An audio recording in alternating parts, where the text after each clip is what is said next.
Welcome to The Truth in This Art. I am your host, Rob Lee, and it is my pleasure to introduce my next guest, a LA-based self-taught musician, poet, curator, coder, and visual artist whose projects investigate the connections between Native identity, diaspora, and belonging while promoting creative and collaborative approaches to address pressing issues. Please welcome Adriel Luis. Welcome to the podcast. It's good to be here, Rob. Thanks so much for having me.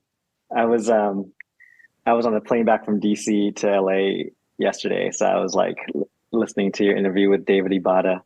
I haven't seen him since before the pandemic, so it was good to just hear his voice and just, yeah. So thank you for that gift.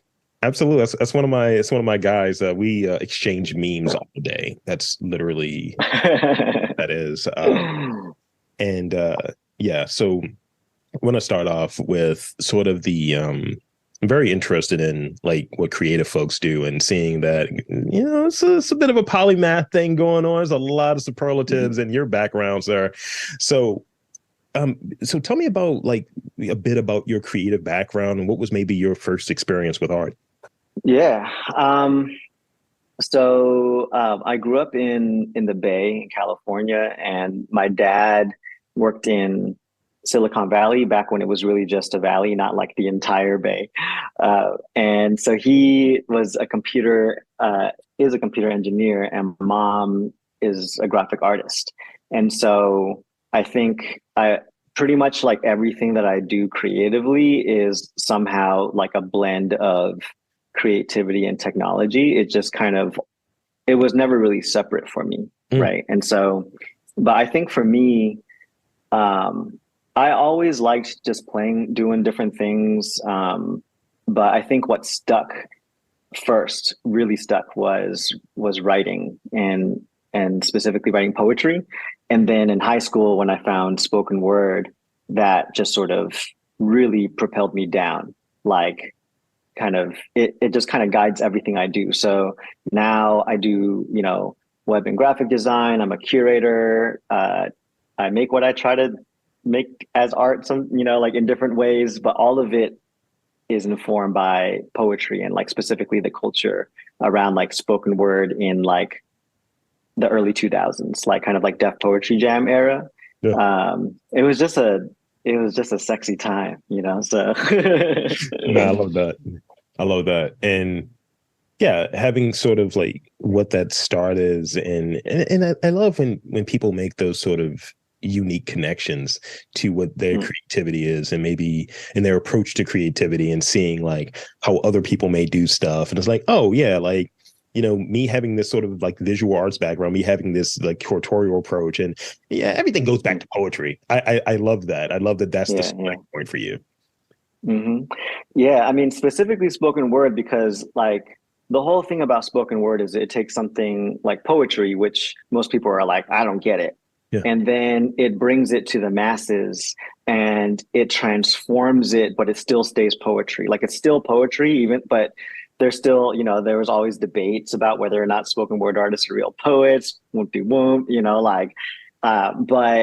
it's one of them, like I love it as like a vehicle that brings people into something that otherwise is complicated and abstract to them. And so I think, for example, as a curator, that informs what I do as a curator. I'm like, okay, well, if spoken word can make people get poetry, then how can the way that I curate get people into visual art, which is something that people sometimes don't think is really something that they can get either, right? So. Yeah, I find in doing these interviews, I talk to folks and they're like, so how do you? And I've mentioned that on a podcast before that I'm a data analyst on a day job. So, I know spreadsheets, and one of the things I speak on occasion is like sort of having this like strategic storytelling, like analytical, like mindset. I think it serves the creative thing as far as structuring content and things of that nature and booking out interviews, what makes sense. And then the other side of it, the creative, the storytelling kind of informs the day job as like, what is this data saying? Hey, let me present it in this manner. They kind of, it's cyclical. They kind of work together. And so, yeah, it's definitely something that's there. So creative polymath. That's the word that comes to mind when I think of this really extensive background. And I admire folks that kind of make a lane for themselves. Like, you don't have one lane. You know what I mean? And I think you have multiple that make up sort of your creative expression, and there's freedom in that. So reading that your first love is there with writing, and particularly, with spoken word, again, what are the biggest drivers of the work that you're doing? Like, really, what drives you and says it has you say, like, all right, I want to do this. I want to approach this work in this way, whether it be from organizing, whether it be curating, whether it be writing. And I saw music in there as well. So tell me about that. One thing leads to another, and then it's just, do you follow your nose? So for example, right? Like, like I said, so in college, I got really into spoken word. I went to UC Davis, and there was like no spoken word scene there. And so I was like, I want a spoken word scene here. Like, I really wanted to get into Berkeley, partly because like it has just like this really banging spoken word scene. But Davis is like by Sacramento, so it's like almost 2 hours away from there. And so I was like, okay, well, I guess I got to organize open mics. And then it was like, well, it'd be easier if I did it with more people. So I guess I got to start a student organization. So I had to learn how to do that. There's a point where, you got to promote the events. And I was like, I guess I got to learn Photoshop. Like, I was making flyers on like Microsoft Word, just like trying to, or MS Paint back when that was a thing, No.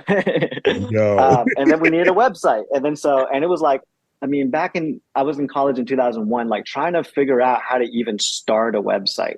Like I didn't know the difference between a hosting and domain. Like, it's not like everybody was talking about domain names and where to buy them. Like, I bought my first domain like off of some company that closed down, and I lost the web address forever, kind of a thing. But it was like each thing I just had to learn it. And then but it was always towards kind of the same story, like you were saying, right?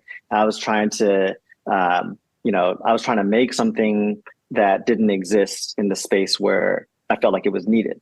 And I think that's kind of the main thing. And it's like, if I have to learn how to do it, then I'll learn Final Cut, just like how, like, if your sink is clogged, you call the plumber, you could call the web designer, but you're like, at a certain point, you're like, I got to fix my sink often. So I'm going to learn how to fix it. It doesn't make you necessarily a plumber, and so I don't know if I would necessarily, sometimes I'm like, I don't know if I can necessarily identify as a musician or as a coder, I always have a bit of inferiority complex with it, but I'll learn the skill set, and I'll learn how to have a conversation with like another person who does that.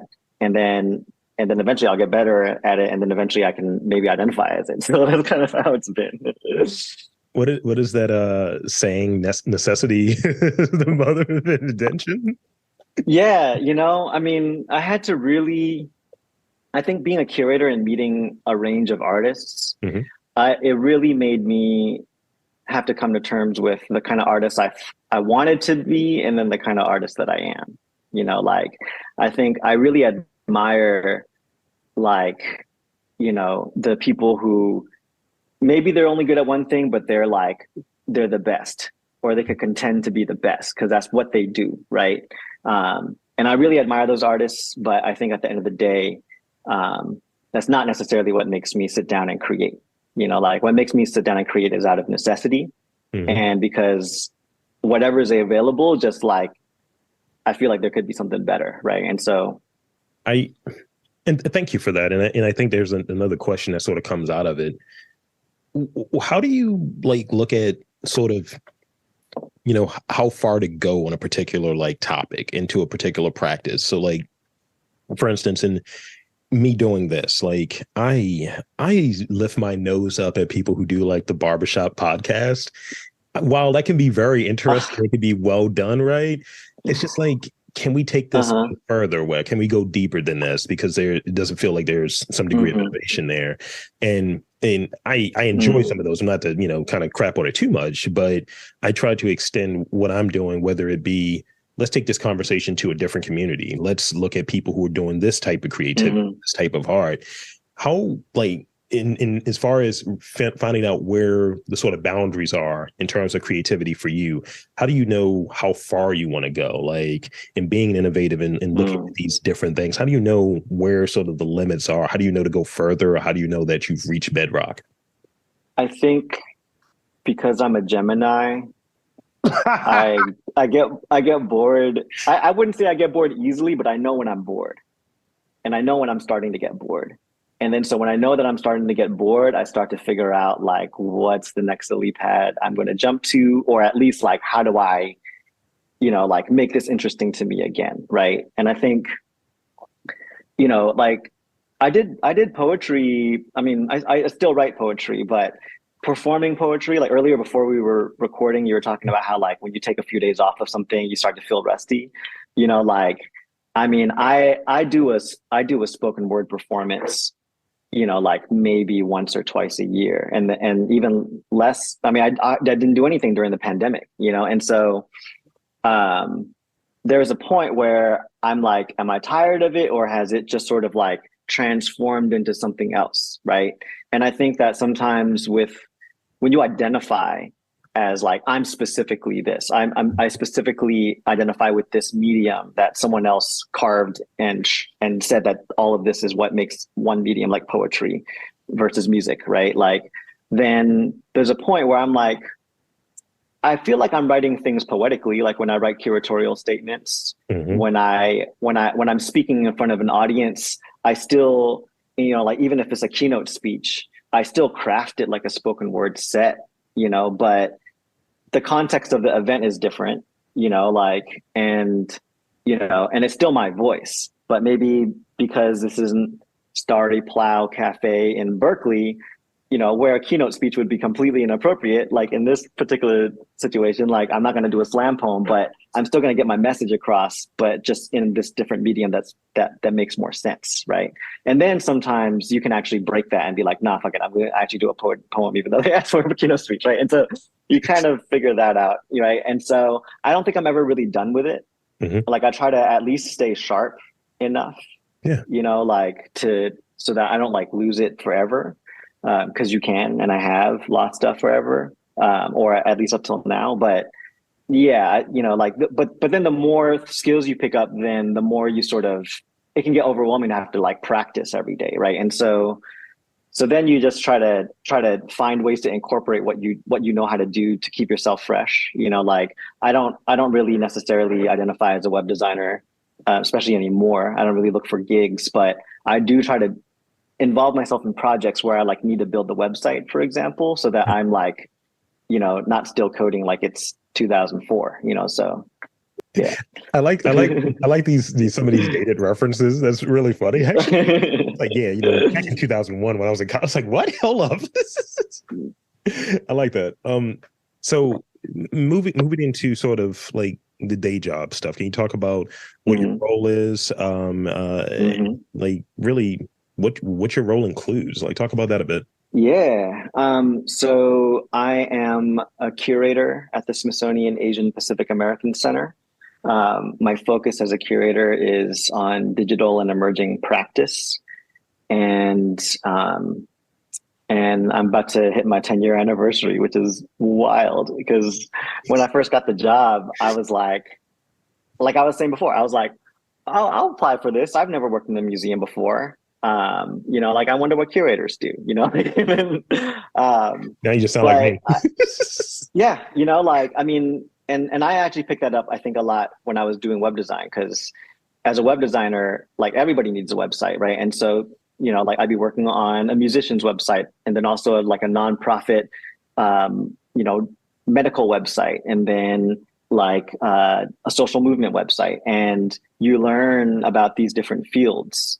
And then it becomes kind of interesting. And then sometimes I would like want to follow certain rabbit holes. And so I had done certain things in museums, like poetry performances or web design gigs. And so, and then I lived in, in the Bay in New York, which has amazing museums. And so I was like, I'll try this out. Like I was getting tired of doing full-time web design, and I applied for the job. Like, I had never held a full-time job before, so I like had to sort of bullet point my freelance gigs and like my organizing stuff and all of that. But it ended up being exactly what they were looking for. So that's kind of a little bit of the origin story. What I do is really about, so because the Asian Pacific American Center isn't a museum, there's one planned a century in the future, but right now we're basically sort of like just kind of the, we're the part of the Smithsonian that focuses on programming about Asian Americans and Pacific Islanders. And because my title is Curator of Digital and Emerging Practice, like it kind of changes because the internet changes. And like my focus is on sort of like how, like basically like doing projects that stay on the pulse of sort of like what's emerging, what is kind of like on the precipice, and that's the stuff that's exciting to me. So I'm interested in like what are the social issues people are gonna starting to discuss and that's gonna be like a really big issue in a couple of years, or like what are artists doing, like when the pandemic hit, it was like there's all these artists who do tactile work like sculpture, and they're not going to be able to show for a while, so they might start switching to media art. But then there's all these media artists that like their thing is about how they do media art, and so if everybody else starts doing media art, what are they going to do? And so right. I was like I like following that kind of stuff, and that's what I focus on. So having this background in organization and like community involvement, collaboration, like how does that play a role in it, in your work? Like, is it, I have my ear to the street, I'm out there, I'm in the community, or have you talk about like how that works and maybe how that impacts some of your curatorial approach? Yeah. So I do have a background in Asian American studies from college. And when I was touring as a poet, I was traveling with this collective called Illiteracy, which was originally the spoken word organization I had founded in college. And then we just became like a full-time group. And we're a collective of Black and Asian American poets. And so what we were doing was mostly touring universities and like hitting up both the Asian American Student Union and also the Black Student Union and being like, hey, have y'all ever collaborated before? Want to collaborate to book us a gig? And then so it was sort of like,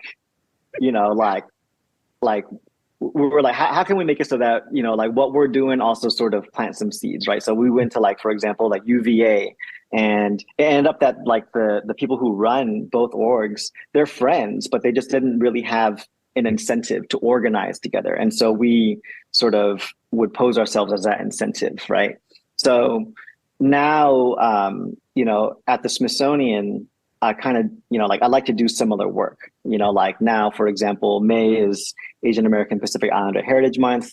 I hit up like people I know at the African American History and Culture Museum and was like, hey, have y'all ever done like an event for API Heritage Month? Let's do one about, like Black and Asian solidarity, right?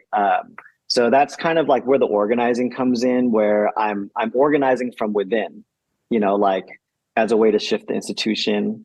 And then my focus is also on community organizing. And so, for example, like, I mean, it's what I study. It's where I move in within, like it's the nature in which I curate. Like I curate as a way to just like, feel like you do with this podcast too. Like I curate with the intent to fall in love with everybody that I work with, like I curate because I want to strengthen my bond with them. And then I feel like whatever types of byproducts happen from this friendship forming over a creative practice, like it's going to benefit other people just by default. Right. And so that's kind of how I see my work as a curator. Thank you. And I've said it before, when people ask me, what are you trying to achieve? I like in real life, not in podcast life, but in real life, I'm very brief. Mm-hmm. It's like, I'm just looking for friends, man. It's lonely out here in these. Yeah. It's hard to find friends, like, I mean, people walking around with like no new friends slogans. And I'm like, I want new friends, like, I mean, I don't really want that many more just sort of, contacts. I feel like it's hard, like like every time I close a social media account, I'm just like, this was the only thing keeping this person's name in my head, and like, let me unburden both of us, like, so and but in order, like, so in order to make space for the new friend, sometimes it's sort of like how much is just clutter, right? And I feel like that's one of the big things that's happening right now online, is like, I mean, it's been happening, like, people are more and more just like, where does this end? Like, where does all these followers go?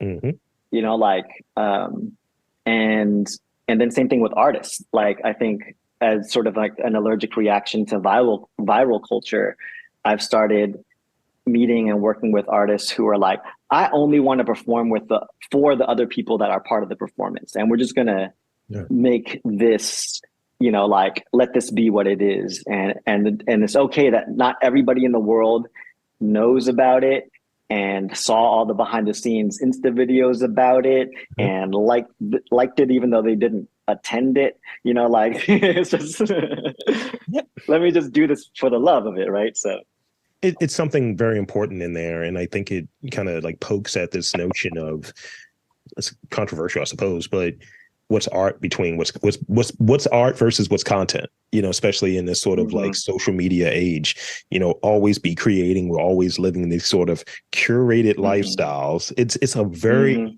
bizarro world of curation on like social media. It's like, I'm showing you all the wins. It's like, you've lost a lot. You have failed at some grants. You can't just be in Miami every week. That's not the case. And and especially in this sort of spot where I'll talk with folks who are artists, curators, so on, journalists, they'll say, you're part of all of these things, right? And then when I get on there, I just feel like I'm an influencer. And that's the way that I'm deemed when I work with different people. And I think it's something really important that you're getting at, of like kind of figuring out how that situation works on the socials. Is like, I need to flush this. Yeah. I think working at the Smithsonian, which has like, I mean, there's a lot of reasons why the Smithsonian is sort of what other institutions and organizations might have FOMO over, like when they sort of see like, everybody knows about the Smithsonian, like, and I mean, it's the, like, it's the nation's museum, but then seeing that like, oh, you get all the way up to the top and they're still tripping over it, like, and they're still not satisfied. Then where does it end?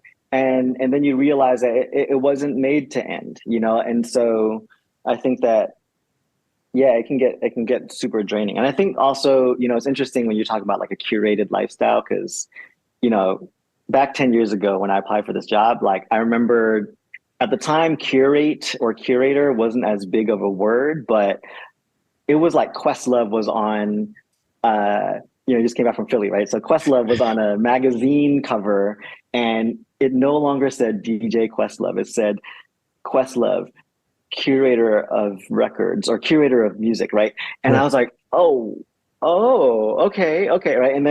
And then so like, I sort of, even though I got a job as like, like curator is in my title, I kind of came up and learned how to be a curator along with sort of everybody else, like, where I was like, does my Tumblr count as curatorial experience? Like, and, now on hindsight, it's like, hell yeah, it did, and so, but I think that, the thing is that curating it also does require, like, meticulous selection. And I think that that's the thing that, like, a lot of times, I mean, I think that honestly, anybody can be a curator, and you can be a curator of anything, but it does require curation and not just kind of just being like, well, I'm going to just like do a wide net sweep, and I feel like that's what it feels like a lot of times. Like, it feels like people say that they have something that's like a curated life, but then when you look at it, it feels very like everything. It feels kind of overwhelming. And I think like any kind of good curation wouldn't feel overwhelming. Right. And shout out to you mentioning Questlove. He and I have the same birthday, different years, but same birthday. Yeah. Nice. I have Bob Dylan's birthday. Nice. My brother's a Gemini as well, so definitely Uh-huh. I know your ilk, these air signs. So could you tell us about Bravespace? Yeah, yeah. So Bravespace is the latest project that I curated at the Asian Pacific American Center at the Smithsonian. And it's basically it's a music compilation. Like you can find it on Spotify and Apple Music and all of that. And but it's a compilation, particularly of uh, Asian American women and non-binary artists, kind of doing work responding to the idea of meditation and mindfulness. Hmm. And so the reason why I say it's like responding to the idea of it is because you know, I think that there's like kind of a very narrow sort of mainstream idea of what like meditation is and what mindfulness is. But I think, you know, again, kind of thinking about what a museum does, right? It's like or thinking about what a spoken word artist does, right? Like you take something that maybe people have heard of, might even sort of like, you know, follow on their own, but, you know, like offering more context and also offering just offering a wider scope of what it could be, right? And so I wanted to work with these artists to think through sort of like where does the meditation come from, where does the mindfulness come from in ways that have been sort of like forgotten by like Lululemon and you know like even like Headspace, you know, like a lot of these don't really draw in the context, the cultural context of where this comes from, and it's not exclusively from Asian culture, but a lot of it is, right? Yeah. And so yeah, I mean, and again, like, but thinking about the fact that it's not all just ancient, right? And so most of the musicians are you know, younger or emerging musicians, and they sort of play with a blend of different genres. And so it's not just sort of like ambient music, but it's also like hip hop and electronic beat making and pop music and, you know, like acoustic rock and all of that. And so yeah, that dropped at the beginning of the year, you know, January 2023. And then, yeah, it's kind of, you know, it was something I was working on at the beginning of the pandemic because I was sort of like, I want to work on a project where I'm not going to feel more stressed out than I am because of this pandemic.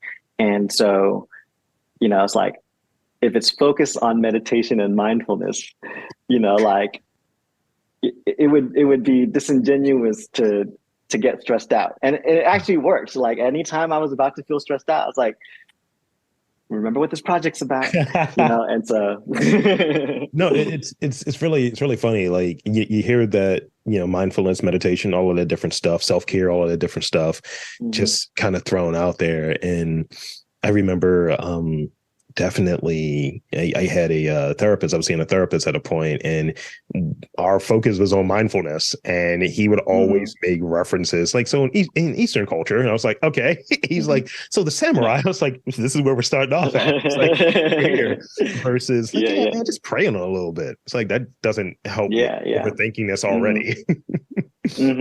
But it is also a blend, you know, like, I mean, because it's like with these projects, you can't ever be like encyclopedic, right? And so even though we've got like 12 artists involved, it's not going to cover every kind of practice. But like there's this amazing musician, Anna Roxanne, who is known for kind of this very, you know, spacey, ethereal kind of sound that she brings into her track. But she wanted to try something different where, because she's Filipino, and even though she doesn't identify with a religion, she wanted to get a sense of why her aunt is so deeply Catholic. And then so she made her track where the vocal overlay is actually like an interview with her aunt. And it's kind of like, it's wild because it's like listening to on face value, it's a very Catholic sounding song, but it's actually, you know, it's actually deeper than that. It's more about somebody trying to understand something that they even feel sort of, you know, like, I mean, a lot of us have, you know, like a very radioactive response to Christianity and Catholicism, you know, like I can myself, you know, like, and so like hearing her incorporate that sort of, you know, love for her aunt, where I'm like, I'm gonna listen to you talk about these things that sometimes can really trigger me, you know, and then like that process made the track, right? And so Yeah, it was dope because I feel like it was like, you know, I wanted it to be something where everybody involved could sort of like retreat to that project if anything else was super stressed, stressing during this pandemic time. So like we were supposed to get the project done in 9 months, like every project that gets a grant. And then it took 3 years, and it was just like, and it didn't come out until like everybody was done. And, Yeah. so that took 3 years, You gotta let them cook. That's literally the thing. Mm-hmm. Let them cook. Because Mm-hmm. it's art, not content. It's creativity, Yeah. not content. Yeah. You And ever had a quickly cooked stew? It's disgusting, like it's salty and terrible. Uh, yeah. yeah. And I think, one of the things about even doing this podcast and in some of the exhibits I might see and some of the different projects folks might come up with, I think it's an invitation to go deeper. It's not like this is the exhaustive sort of monolithic thing. This is the end all be all of this particular topic. It can't be. So I think it's an invitation to dive deeper, whether it be into that specific artist, whether it be into that sort of thinking, whether it be into the influence that are baked into the exhibit, into what the artist's work is.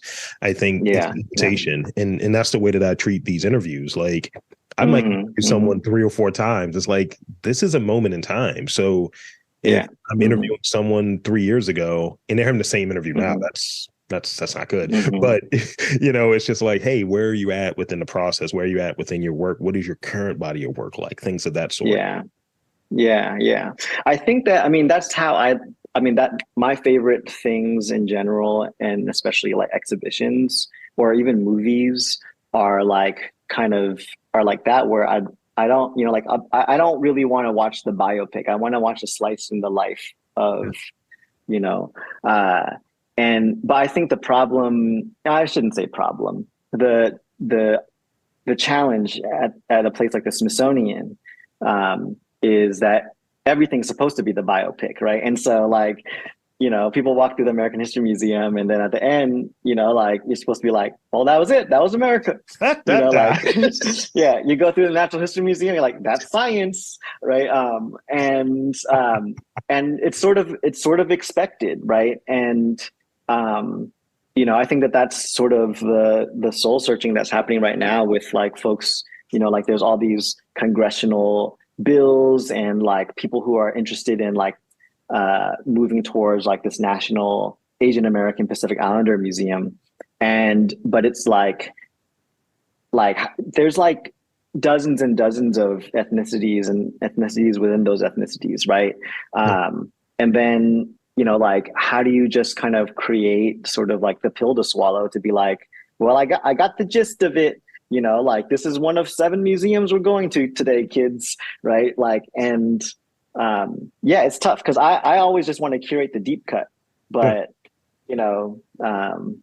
it's hard to sell the deep cut to a big institution because they're always like trying to reach the general audience. If you ask, all these big museums, like, who's your audience? You're like, everybody. You're like, that's not helpful at all. Not at all. You have to go super niche, and I even have to do it, and that's that sort of way of like, who are you talking to? It's like, not everyone. Definitely not everyone. And and that's why I try to frame these conversations, and I describe like what I'm doing is facilitating someone sharing their story. And it's like, I have a few questions. I'm trying to guide it because I have these sensibilities, and these are the things that make me curious, but that's kind of it.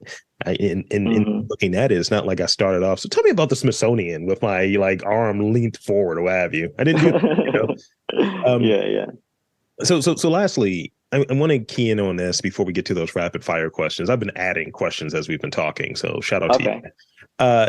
So I'm curious on your thoughts on like sharing a message, whatever that message might be. Some people do it overtly, some people do it, covertly.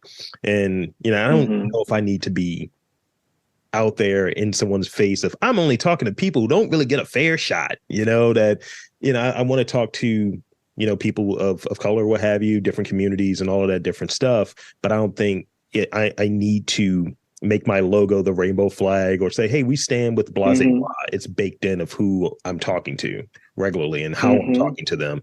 Could you speak on the importance of like sharing a message in a variety of ways through your work, curatorial, through your creative work? Speak on like, you know, like how you go about putting out there a message, like we know what you're about. I think that like I always have different interests, and I think that my values and my politics, they ebb and flow, they sort of evolve like everybody's should. And I really feel like that's part of the message, you know, like and it kind of goes back to poetry, right? It's like a good poem, it sort of like it states its point in a way that's succinct and beautiful, right? And I think that that's also a good path for like a political message, whatever your political message is. Yeah. That's a good path for you know, like a body of artwork. It's a good path for a song, you know, like and I think that oftentimes that sort of process of getting from point A to point B, our society is so impatient for it, right? Like we just want to be there already, right? And you know, like and capitalism and sort of the way that our world works, it's always about the output, right? And so I think that if there's anything that I hope sort of is understood and or at least sort of detected in everything that I do, it's that like you know, like the process in which this was created was embraced as much, if not more so, than the final result, right? I think that kind of goes back to what I was saying. Like, I don't know if I know I'll never be like, you know, like Charles Mingus and just be like, it's piano and it's piano and it's piano, right? But sort of like that point where it's somebody's like, oh, I'm playing piano, and you know what? I'm kind of getting interested in, you know, like I'm also getting interested in coding. You know, like what do I know about music and composing that is going to sort of like help me become a better coder? And then what does that process look like? I feel like that is a very interesting process that can feel tedious if you try to describe it. You're like, you're trying to pick up coding when you're a musician, that's going to be difficult, right? But it's like, yeah, but it could be really fun too, right?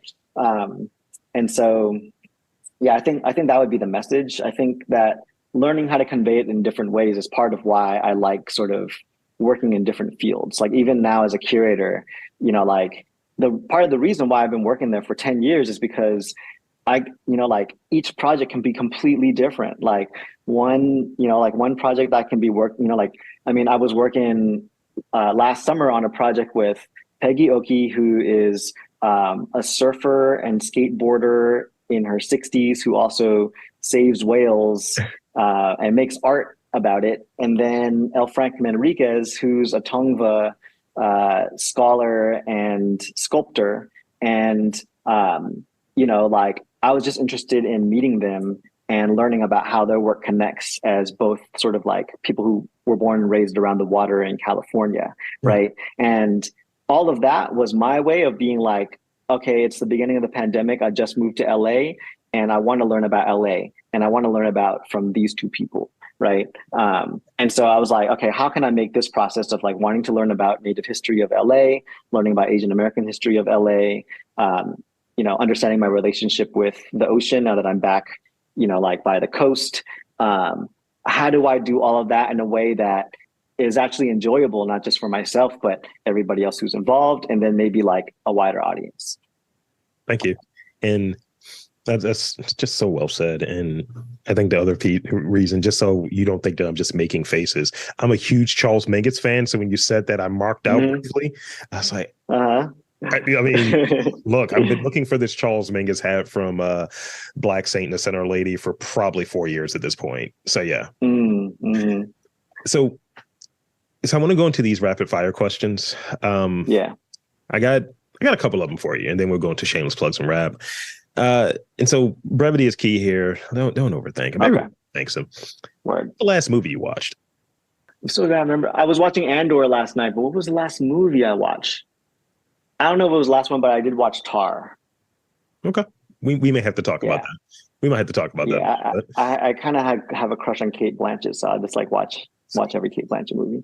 Yeah, Uh, yeah, we could talk about Tar forever. That's your movies review I do podcast. have a movie review podcast, so Yeah, I know. okay, you listen. Okay, shout out to you. If you were an animal for 24 hours, what animal would it be? Snail. Okay, I'm gonna be an alligator. Mm. Yeah, yeah. Okay, I think we could coexist. I don't think alligators eat snails like that. No, we don't jam with it. You know, we're boys. Yeah. We're boys with snails. What is your favorite late night snack? Uh, this is gonna sound like I have not had a late night snack in forever. Like Okay. I started fasting, and so I can't even remember. Sorry, I'm just gonna say hot water because like I drink hot water like I guzzle hot water. So Okay. I need to get back to drinking hot water. I hear it's good for you. Thermogenics, all of that good stuff. What has gotten you further in your career? Street smarts or book smarts? Street smarts. Almost undefeated. Just keeps winning. It's not quite Mayweather, right? But it's getting there. It's getting there. And lastly, I know I slagged this term off, so I'm not going to use it, but self-care was originally in here. What's one practice that you do that's like regenerative, restorative for you? Like when you just need to like refill that cup, as it were, the cup of hot water, as it were. Yeah. I mean, I was mentioning this to you before over email. Like I just had my first child.